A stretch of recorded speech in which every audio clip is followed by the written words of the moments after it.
La segunda sección de nuestro proyecto de investigación es la de el marco teórico de referencia. Supongamos que desde nuestra percepción en nuestra vida, en nuestro trabajo cotidiano, hemos identificado ya una situación problemática con sus características y podemos representarla aquí con este cuadrado. Hemos también identificado o hemos reflexionado un poco de manera empírica sobre sus causas y hemos también pensado en relación a sus consecuencias. Luego entonces ya tenemos conformada una primera imagen de nuestra situación problemática. Pero falta una segunda parte que es muy importante, que es la explicación teórica de dicho problema. Una cosa es el problema, cómo se comporta en la vida práctica cotidiana, y otra cosa es lo que diversos autores saben y han publicado sobre un problema como el que nosotros pretendemos investigar. A este conocimiento, a esta explicación del problema, le vamos a llamar la conformación del marco teórico. Para construir el marco teórico es necesario hacer una búsqueda intencionada de la literatura en relación al problema que estamos o queremos investigar. La investigación debe ser exhaustiva, debe ser profunda. Debemos recolectar todos los documentos que se hayan escrito desde el punto de vista teórico sobre el problema que queremos investigar para conocer más del comportamiento, de los mecanismos a través de los cuales se produce o se mantiene dicha situación problemática. Así entonces el marco teórico es ese conjunto de conocimientos ordenados que parten desde la observación y comprobación de la experiencia de muchos autores y que ya lo han publicado. El marco teórico le sirve a nuestro problema para ubicarlo dentro de él. Solamente en ese contorno tiene sentido nuestra situación problemática.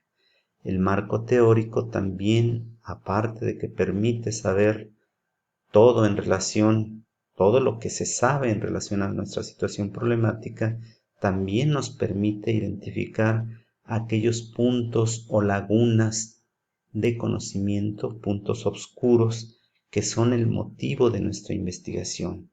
Aparte, el marco teórico nos permite, en base a su conocimiento, deducir la hipótesis que va a guiar o a orientar nuestra investigación. Pero para realizar o para ir construyendo el marco teórico se requiere hacerlo en base a un lenguaje de tipo conceptual. Vamos viendo qué es esto. Podríamos partir de la visualización de fenómenos en los que vivimos inmersos todos los días. Supongamos que observamos una silla, observamos una mesa, fenómenos observables. Podemos fácilmente describir aquello que vemos, y este tipo de lenguaje descriptivo es un lenguaje ordinario que nos funciona para la vida cotidiana y en el cual nos entendemos bastante bien. Sin embargo, podemos abandonar las particularidades de la silla que estoy viendo o de la mesa que estoy viendo para iniciar un procedimiento mental de abstracción. Es decir, le quito lo particular a ese objeto, le quito de qué tamaño es o de qué color lo estoy viendo o qué textura tiene, para hacer una generalización a partir de una abstracción de sus componentes o elementos principales. Con esto llego a dos mecanismos. Uno es el de formalización y otro el de generalización, para de ahí partir a la estructura de los conceptos. Una vez que estoy en el nivel de los conceptos, ya tengo un lenguaje de comunicación formal. Los conceptos no se refieren ya a objetos particulares, sino a situaciones generales que desde luego narran lo que es un objeto, pero abandonando esas singularidades para poder comunicarnos con otras personas en ese nivel. Pero no termina ahí este procedimiento. De los conceptos podemos partir a nuestra interpretación. ¿Qué pensamos de cada una de las cosas que estamos enunciando, utilizando nuestros conceptos? Y finalmente, en base a esa interpretación, ¿cómo podemos argumentar las cosas que pensamos construidas desde el punto de vista lógico? Y este sería el lenguaje teórico de la comunicación científica, que es el lenguaje ideal para la construcción de nuestro marco teórico de referencia. Aquí detallamos cómo vemos un fenómeno en la cotidianidad de la vida. Por ejemplo, estamos observando un cuerpo que se desplaza. Si abstraemos la idea, vamos a llegar al concepto de la velocidad. Pero este concepto de la velocidad tiene, por un lado, la generalización, como ya hemos dicho, que no es otra cosa más que poder aplicar ese concepto a cualquier desplazamiento, utilizando este ejemplo, que se experimente por cualquier cuerpo sin importar su ubicación espacial o temporal. Ahí estamos hablando en el lenguaje conceptual. Y desde luego la formalización tiene que ver con reducir ese fenómeno a los elementos que lo componen y escarbar sobre la relación que hay entre ellos.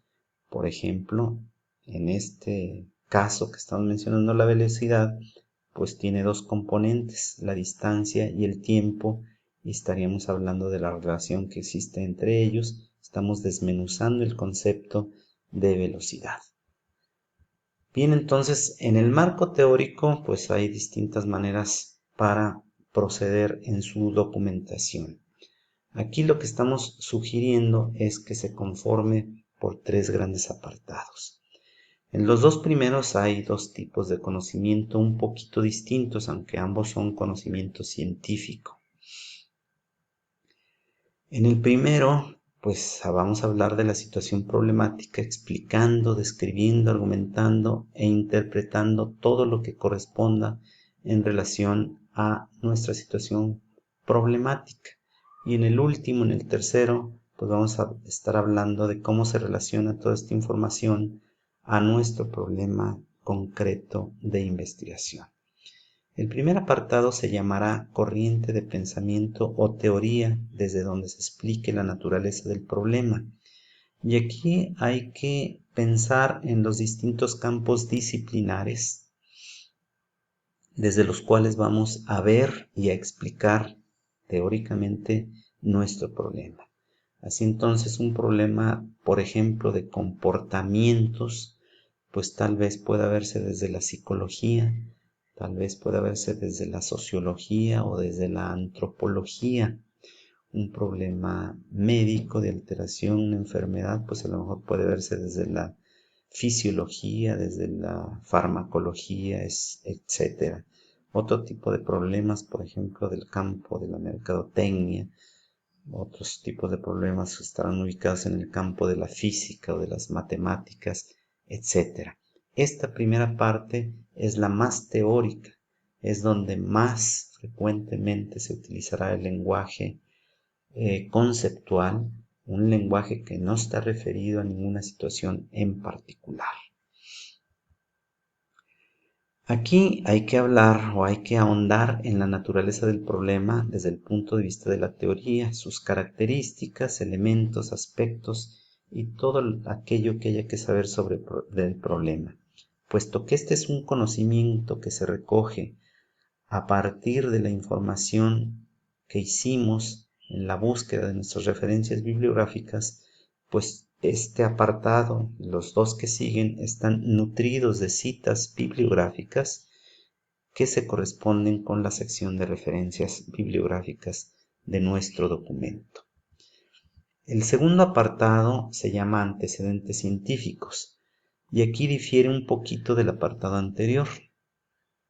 porque al mismo tiempo que hacemos la búsqueda en la literatura del conocimiento teórico que explique nuestro problema, también hacemos una búsqueda sobre estudios de investigación empíricos, es decir, aquellos trabajos de investigación como el nuestro, que hayan hecho otros autores en otros espacios, en otros tiempos, tratando de investigar más o menos lo que ahora estamos nosotros investigando. Debemos hacer una lectura atenta de cada uno de esos estudios, debemos sacar nuestras propias conclusiones y debemos de narrar los resultados a los cuales ellos llegaron, lo que nos servirá también para enriquecer nuestra perspectiva de nuestro propio problema. Aquí siempre hay que utilizar todavía el lenguaje conceptual, pero también nuestra interpretación. Debemos aquí mencionar cuáles son los propósitos, los escenarios que guiaron a los autores de los estudios que estamos consultando, pero sobre todo hay que narrar los resultados obtenidos porque estos nos servirán en conjunto para construir nuestra hipótesis de investigación. El último punto es la explicación del problema basándonos en los dos tipos de conocimiento anteriormente descritos. Una vez obtenido el conocimiento documental, pues estaremos ligándolo o relacionándolo de alguna manera a nuestro problema concreto. De aquí, vuelvo a mencionar, se desprenderá la hipótesis de trabajo que orientará nuestra investigación. No olvidemos que todo este conocimiento se obtiene de la información de la literatura y que por lo tanto debemos dar crédito a cada uno de los autores consultados a través de las citas bibliográficas, y no olvidemos que cada una de las citas bibliográficas está también ligada a una referencia bibliográfica que se ubica generalmente al final de nuestro documento.